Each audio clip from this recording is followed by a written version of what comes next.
A life of endless struggle, persecution laced with detention and even deprivation best described a person. Well, I'm Okei-Odumakin, President Campaign for Democracy, President Women Arise, the Chairman of Task Force Season Forum, the Executive Director of Institute of Human Rights and Democratic Studies, the convener of Rethink Nigeria. Born on the 4th of July 1966 in the northern Nigerian city of Zaria, Kaduna State, she started her early education at St. Barnabas Primary School, also in Ilorin, where she obtained the first leaving school certificate. She thereafter enrolled at the famous Queen Elizabeth School for secondary education and bagged the West Africa School Certificate in flying colors. She later gained admission to the University of Ilorin and left in 1987 with the Bachelor of Arts in English Education. Her passion for knowledge saw her return to the school for a master's degree in education with interest in guidance and counseling. She capped it with a doctorate degree in history and policy of education in 1996. I came down to University of Ilorin 1988-89 session. In 1989 August, Committee for Defense of Human Rights came into existence. Before then, 1986, I saw the phone number of Dr. Bekoran Sonkuti. I called him up. He then asked me to come over to Lagos.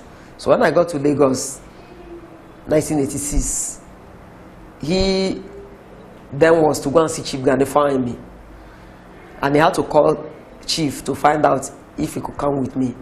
So Chief said, fine, fine, fine. So we got to his chambers together. Getting there, Chief welcomed us and we discussed and a lot of the activities that we were doing. He also talked about the National Conscience Party, which later on I became coordinator in Ilorin.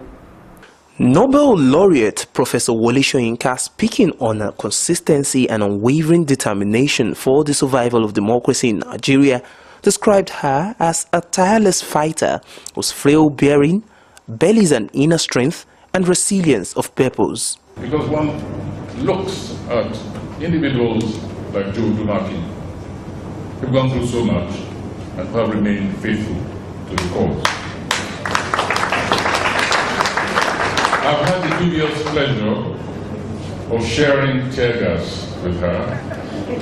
And I look forward with even greater pleasure to sharing achievements, the sense of achievement, further achievement, actually enduring achievements with her.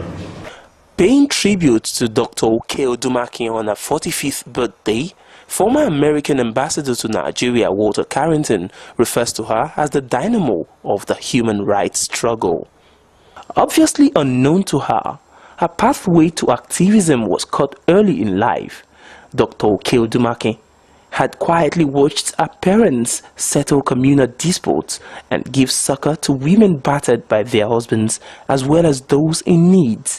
The thought of giving the seminary a shot and completely dedicating her life to the service of God became an attraction for her, but her father stood this ground and blatantly refused her. Because my parents were staunch Catholics, honestly, I wanted to be a nun. That was all I had hoped for all my life. My middle younger brother again told me that the best thing for me to do again was for me to be a nun immediately after my secondary education. But then I was just 14, still very young. My father was in the UK. So my mom had to tell my dad. At the end, my dad called me and he threatened to disown me. I was just too young. How can I be disowned by my dad? Not only that, he went further to say he will publish my obituary by the time he comes back. Activism for Dr. Okei-Odumakin began in 1985 when she joined the Kwara State branch of Women in Nigeria and served as secretary between 1988 and 1991. She was coordinator of the organization between 1991 and 1996. Within the same period, she also served as chairperson of the Kwara State Wing of the Committee for the Defense of Human Rights from 1990 to 1996. August 1985, the position of Secretary Women in Nigeria, Kwara State branch, was vacant. In those days, when you have manifesto nights, it's a very serious thing. You have to make use of your intellect. Apart from that, you have to demonstrate that you understand what the struggle is all about. I read some books on Mandela, Karl Marx, and several others. At the end of the manifesto, there were three. The first person spoke, I was the second. The students there gave me standing ovation. The first person stepped down. The third person never bothered. And that was how I became the Secretary, Women in Nigeria, Kwara State Branch, August 1985. Her emergence on the scene coincided with a period of Ibrahim Babangida dictatorship, which was then clamping down on opposition voices. She immediately became a target of the administration and was arrested and detained for not less than 17 times at different locations across the country. First, baptism I had in this struggle in terms of arrest and detention was when we were to organize some programs. In fact, Chibola Ige, was to come deliver a lecture for us at the level of Committee for Defense of Human Rights. So in the process, while I was moving, the security agents, I didn't know they were around, and they knew who I was. They came, wanted to arrest me. They were in plain clothes. I didn't know they were SSS. I resisted. And another interesting thing was that I learned martial arts. So when I resisted and I saw these people who wanted to forcefully take me, I fought. But at the end, they bundled me and they put me in their boot. And they took me to SSS. During the IBB's time, because of transition without end, we were in Lagos for a meeting. I told the Campaign for Democracy there, including Dr. Beckham, that if I'm in Lagos, I'll paste my own poster at Down Barracks. But a lot of them felt I should go back to my state, Kwara State. And I think Dr. Sagwe Barana and some people went, they were caught. I was at the police headquarters, to paste my own poster. And around 1 a.m., so in the process of pasting in IBB Go now, somebody came, he was discussing with another person. So the person came and I could perceive stale drink. So he was drunk. So I had to lie still. And then they had to urinate all over my face, everywhere. At the end, he wanted to move, but because he was tipsy, he stepped on my thigh a bit. And he shouted, he said, yeah, bring touch. I've seen a big snake. So I was still. I didn't know how to move. So at the end, he brought touch, like when he flashed, the person saw somebody lying on the floor. Flashed, saw another poster. I go, said, at the police headquarters, picked me up, first beat me to stupor and then poured the starch on me. You know how dry fish is. When the thing got dried on me, although I didn't even know I passed out, I didn't know how I was taken in. I was there for 3 days, and that was when I was eventually detained. I think it was the 3rd day I got water, to clean my face. I had bled from my nose, my mouth, everywhere. Actually, they wanted to shoot me because the person who brought the torchlight was telling, why are you wasting? Kill this thing that has the effrontery to come and paste something at the police headquarters. But the people I had as backup, I had to scream, don't kill her, we've seen you. And the shots, fired some shots into the air, very dark place. So those people escaped. They told me they were taking me to Alagmo. We left Ilorin around 4 p.m. The driver was driving recklessly, and I told him, if anything happens, all of us will die. But, because I was recovering from typhoid, I was so pressed, and I wanted to, I just wanted to go to the toilet. And I kept doing it. They were just shouting, do it in the vehicle, do it in the... It was just the driver of that station wagon. They had another backup. that was very reasonable and said, Oga, if you should do it in this vehicle, all of us can stay. Let's stop, let's stop. So all of a sudden, I just screamed that it's coming. So the driver had to stop. So when they stopped, I jumped down. That was after we passed the Bumotion. So I just jumped, entered the bush path that was there. About 4 of them followed me. You want to escape? You want to put us in trouble? You know, I don't know if they really account for their bullets. I just had gunshot because I was running to get to where. So immediately I got there, I just quickly like this, I just pulled, and because I was in trousers. So it was after I felt a bit relieved. I saw 4 of them standing, covered their hands with their nostrils. I was in their middle. 4 of them backed me. So I got in, I saw somebody ganifying me. Just said, Joe, what's wrong with you? So somebody said, Chief, you cannot talk to her. I said, I cannot do what? You are taking me for interrogation. If this girl is not taken care of medically, I will never cooperate with you. Then I saw one young man, that one was just staring at me. So the chief said, Yinka, this is Joe. So he looked and said, Joe, the one I read of in papers, is that one not a man? So chief said, so immediately they just pulled me and then took me. So I was in the cell upstairs. Chief Ganifa and me, Yinka, some of them were downstairs. And the cell there, we were about 41, very small room, no ventilation, place stinks. One of the series of protests that we had, I was kicked from the back by a mobile police, and I fell inside the gutter around that Offa Road area. So when I fell, I was putting on a skirt and a blouse. And it was after that I swore in my life that I would never in my life put on a skirt. I was kicked and I fell inside the gutter. My skirt was torn.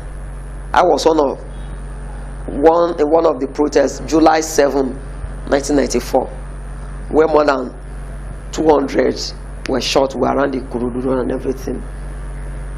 I was shot on my right leg.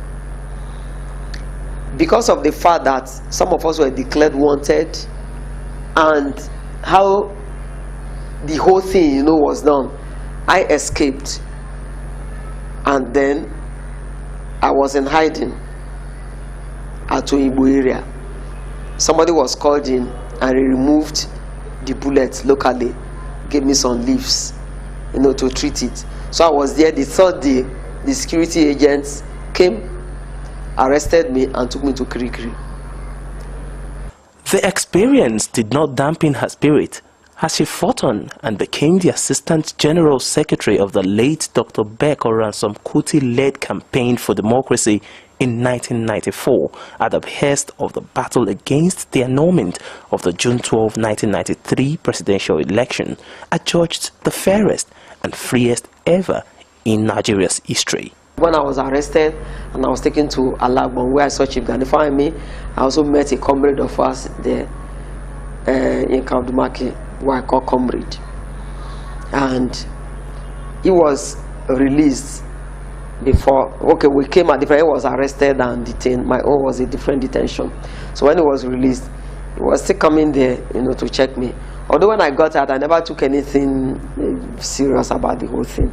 He got out of detention and he would come and see me, and I said, comrade, why are you here? So when we got out, we continued, we be tear gas together. One day, I was just, the organization will have lots and lots of meals. One day, we were to discuss state of the nation and put up a press release. We were 4, Solomon, himself, myself, and Godwin. And he then said, we were to discuss the state of the nation. Please, I want us to discuss the state of our union. I want to marry this guy. That was what he told me for the first time. And she told me that she will not marry until there's democracy. Give us 5 minutes. Let us debate why she thinks she wants to remain single. And let me also tell her why I think marriage is necessary. So I was told to start first. So he started screaming. I was telling him, I don't want distraction. I'm married to a strong, everything. At the end, he also gave his own points and said, well, I want to marry her. I will not be a distraction. I will not. At the end, those who scored it scored him the highest. And that was how, although there was really not a serious thing, all those times we were always, going from one rally to the other. And even when we had our wedding, 1997 March 12th, we were to have a press conference, and then we had that series of meetings in Barbara Madison's office. So that March 12th, woke up, we were ready to go to our papa, and I was having that funny feeling, what is wrong? And the pain just kept coming. So we just drove straight to the hospital. Let me just tell the doctor. What is this? The doctor said, it's labor sign. I said, doctor, stop this sign. I have a press conference and I have to be there. Whatever sign, you have to stop. So he told me the dangers, if you are injected, no. He said it's advanced labor already. Well, at 5 minutes to 9, August 12th, 1998, the baby just came. As soon as the baby came, I remember that press conference was 11. I was lucky my mother was in Lagos, so my mom came to the hospital. So as soon as the baby came, the baby sneezed, cleaned her. I went there, I saw my mom, I saw the baby. I left for papa for the press conference. And because I didn't put on much weight, my tummy, I just got in, Paradison and some of them were there, I just got in. Comrade just saw me and looked at me, just, it's not the person that was supposed to. He looked at me, didn't say anything. I sat down, we had the press conference. We had the press conference, I greeted Paradison, I just left, came back to the hospital. And I got to the hospital, my mom said, where did you go? What happened? I just said, doctor, there's nothing wrong with me. Discharge me. She later rose to the position of General Secretary of the organization and held on to the seat for a record 10 years from March 1996 to July 2006, when she was elected the president at the historic Akure Convention in Ondo State, southwest Nigeria. And in between the period, she held forth as the executive director of the Institute of Human Rights and Democratic Studies, president of Women Arise for Change Initiative, chairman task force of the Citizen Forum, and spokesperson coalition of civil society organizations, and founding member Save Nigeria Group. For all our efforts till date in the struggle for a better and just society, Dr. Okei-Odumakin has also been justly honored with several national and international awards. Foremost world body, the United Nations, bestowed on her the award of the Hero of Democracy and Good Governance in Nigeria, while Development Issues Initiative Association honored her for her contributions to national development and human rights. Next in the array of her many awards is the Defender of the Oppressed by Human Rights Now. This was closely followed by the Defender of Women's Rights in commemoration of the anniversary of the 1929 Aba Women Riot. Dr. Okei-Odumakin has since till date continues to bag awards, which in the estimation of the majority remain countless. Despite all her achievements, Dr. Okei-Odumakin's heart of steel failed her at the passage of two Nigeria's illustrious sons closest to her heart, Dr. Beko Ransom Kuti and Chief Gani Fawemi, both giants of human rights activism in their lifetimes. Dr. Okei-Odumakin's contributions to the development of a just and equitable society also gained her recognition beyond the shores of Nigeria and cut across the African continent and away from it. She was invited in 2008 by the United States Department of State as a leader from Nigeria to join other leaders participating in the International Visitors Leadership Program, where she was authorized and commissioned as an ambassador of goodwill to the people of nations beyond the borders of the United States. And for this woman of iron and steel, who is transversing a largely male-dominated arena, the battle to emancipate and sanitize the Nigerian society of corruption and other social ills may have just begun. My best moments, the ones I refer to as my birthday, is when I'm going for rally. In those days, going for rally means you have to be armed with kerosene and handkerchief that I used to wipe your face. I would take bottled water, pour the contents. So when we are tear gas, I used to wipe my face. Those are the times I'm in frenzy. Those are my happiest. I might not eat. The books that I first read the story of Reverend Martin Luther, Mandela, Karl Marx. Most of these books that I read, Rosa Parks, affected my life positively. But those I saw physically, like meeting the likes of Bekor and Sonkuti, meeting Gane Fahimi, a great organizer, the likes of our own Professor Wole Soyinka, a person that has positively affected my.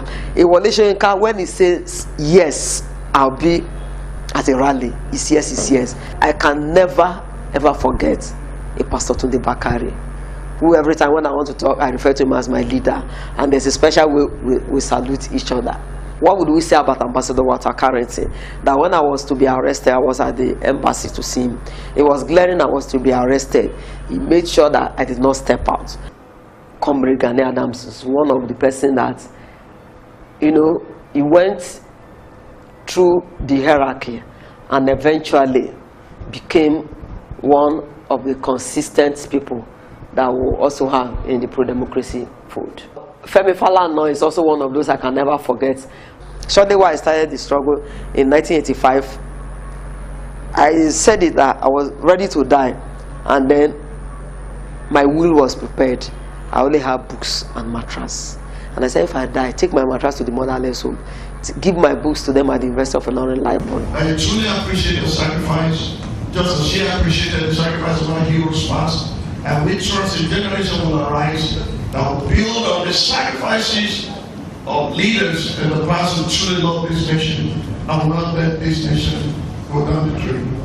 With that, with such commitment, we believe Nigeria will flourish again and we must rise up and save the nation and change the nation and make the nation great. One more time, Dr. Joe, from the depth of my heart and that of my wife, many happy returns of the year. The Women Arise movement had engaged in many pro-women activities, advocating the importance of women in leadership equations of societies. She believes if women have same opportunities as men, they would surpass the achievements of men. Women, in our opinion, can no longer be silent. But that should not mean an avenue for women to be covetous or self-centered. Dr. Okei-Odumakin led a protest against proposed 4 billion naira by First Lady Mrs. Patience Jonathan to build a mission house for herself. She says it was disgraceful for the women race for one First Lady to amass all such money to herself, whatever the mission.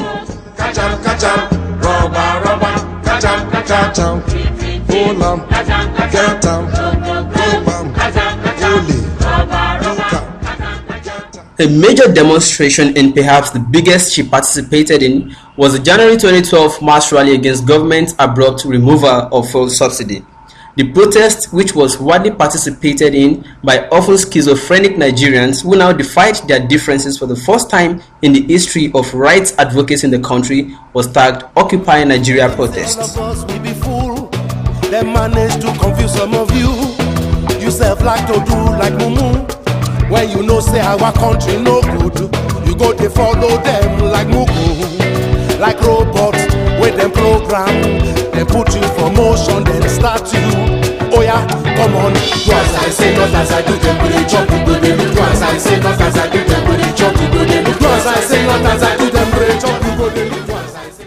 In March 2013, Dr. Joe Okei-Odumakin was among recipients of the International Women of Courage Awards. At the Department of Status in the United States of America, she was received by program officers Angela and Christopher. The officers, alongside her intimate Ashley, ushered her to Pittsburgh, where the award recipients were officially welcomed.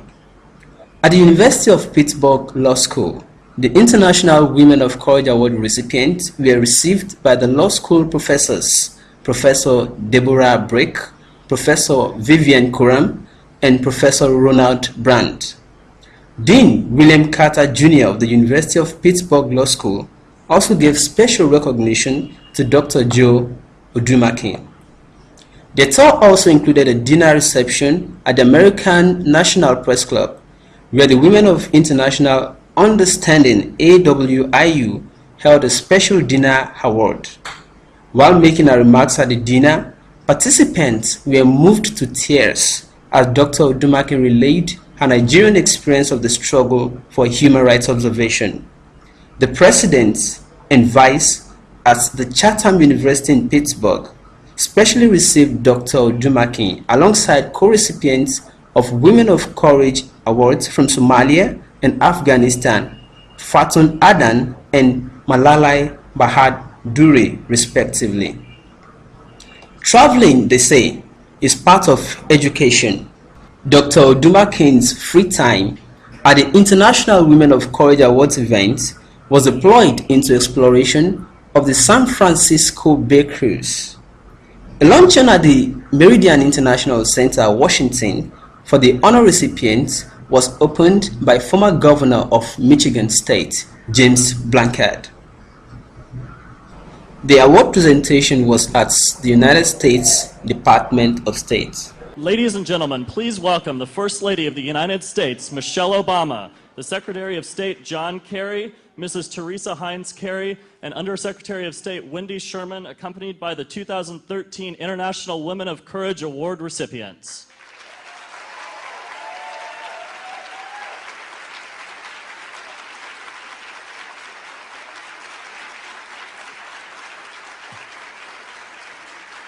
Welcome to the U.S. Department of State for the 7th annual celebration of the Secretary of State's International Women of Courage Awards. When these women witnessed horrific crimes or the disregard for basic human rights, they spoke up, risking everything they had to see that justice was done. When they saw their communities or their countries were ignoring issues like sexual violence or women's rights, they gave those issues a face and a voice. And with every act of strength and defiance, with every blog post, with every community meeting, these women have inspired millions to stand with them and find their own voices and work together to achieve real and lasting change. And that is truly the power of the International Women of Courage Award. That this is not simply an honor bestowed upon a few, but a call for all of us to open our eyes to the injustices around us and to ask ourselves just what kind of courage we've got inside our own hearts. During the past 20 years in Nigeria, Dr. Josephine Odumakin has handled more than 2,000 cases of government security agencies violating women's rights. These cases include everything from negligence to assault and killings.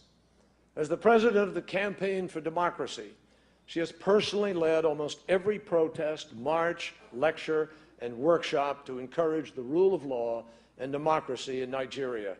She has been arrested or detained 17 times, but she has never stopped crusading for the rights of the Nigerian people.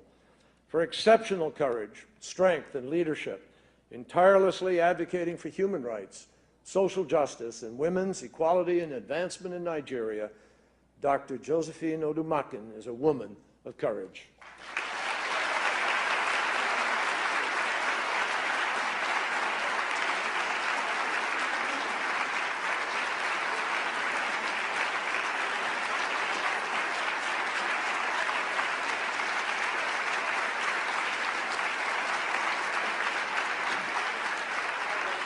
Campaign for Democracy was formed in 1991 as a result of military dictatorship in Nigeria.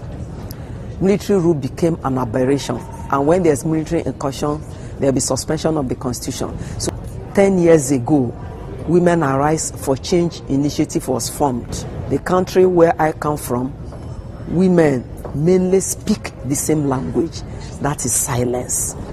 So Women Arise was formed to break the culture of silence. I'm ready, if need be, to pay with my life, because honestly, a lot have been done in terms of investment. And with this award, it is a wake-up call. So I want women to realize that a just war is a free war, and that we are the only ones who can put our issues on the front burner. And more than ever, I will rededicate my life to the struggle in the emancipation of women, not only in Nigeria, but the whole of Africa.